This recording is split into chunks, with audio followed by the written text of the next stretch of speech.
Do you have sleep problems? Today I'm going to show you what I've learned over the last 5 years of trying to solve my many sleep problems. The 3 things that could make the biggest difference: pillows, pills, and posture. And then at the very end, I have a secret that I used to get back to sleep.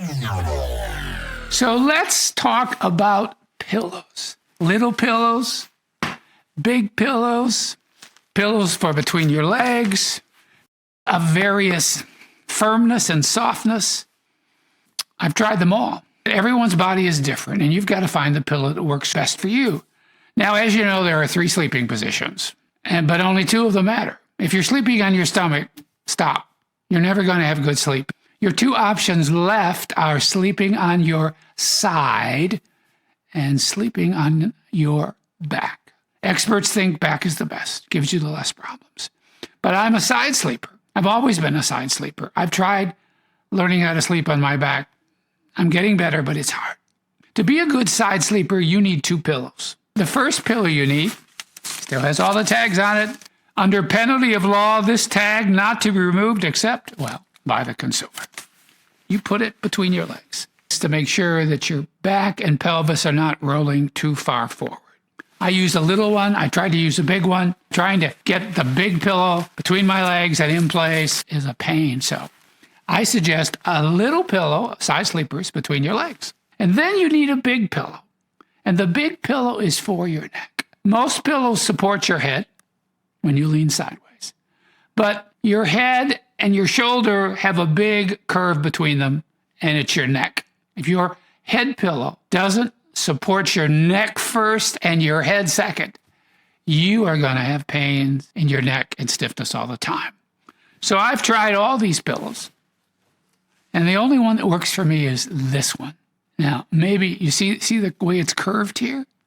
And it's curved there so you can get your head up further, but it's supporting your neck. It's called Sydney Sleep. But the cool thing about this pillow is that you can open it up and change how much foam is in it. So when you get this pillow, you only need 1 pillow. You can pack it full of foam and make it the hardest pillow ever, or you can take foam out. It comes in the box with a bag of extra foam, and it also comes with an empty bag. And you can see, this was an empty bag. Look how much foam I've taken out of my pillow. A lot. Because I was trying to create a pillow where this part would be soft and this part would be firm, the sides would be firm, and around my neck it would be firm. This kind of pillow works for me. I can now wake up in the morning with no neck pain.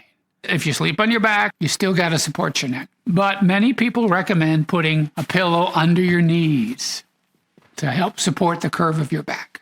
You can try that. Hasn't worked for me. Doesn't feel comfortable. Back sleepers have it easier. You still need to make sure that your back is curved, however you do that, pillow under the knees, and that this neck, it needs support. If you want to sleep better at night, the right pillows in the right positions. Then we get to pills. There are people I know that go to their doctor and they get prescriptions because nothing else works for them. The doctor will only give you so many prescriptions. You can try that. Then people use, it comes in pills and liquid. This is liquid melatonin. Melatonin, as you probably know, is what your body makes that helps you relax and get to sleep. Depending on your age and what you're eating, you might not be getting enough melatonin. We live in a world of digital screens, 24/7 lights, and all those lights throw off our sleep system. So make sure you're switching your digital devices to the right kind of light at night. I started with antihistamine pills. My favorite is diphenhydramine. But there are 3 basic ingredients that you find in all your antihistamine pills. And you may have noticed on the label it says side effects, drowsy. When you go to the drugstore and you buy sleeping pills, it's the same pills. I use pills about once a week, whether it's a prescription pill or an over-the-counter pill, or there are other kind of pills. The 3 greatest supplements are Epigenin. You take this an hour before you go to sleep. The next one is L-theanine. Taking L-theanine and Epigenin together starts your body relaxing. And some people take a cocktail made up of 3, and these are supplements, of Epigenin, L-theanine and glycine. Pills aren't the best way to fall asleep, but when other stuff isn't working, pills, prescribed, over-the-counter, supplements can all help temporarily. It didn't occur to me that posture could be a problem. 6 to 8 hours a night you're sleeping. And if you're a side sleeper, that means you're sleeping on your shoulder, you're sleeping on your head, your rib cage. When you're awake and you try to stay in the same position for 45 minutes or more, you start to ache. Strengthening your neck muscles, strengthening your back muscles, stretching and strengthening out your leg muscles. When you wake up in the middle of the night and your mind is racing, you've got to refocus your mind. Counting sheep, obviously, is an attempt to refocus your mind away from my problems. What do I have to do tomorrow? I use the same techniques that I use when I'm meditating. I concentrate on breathing in, breathing out. Even better is count the breaths. 1, 2. Experiment with the pillows.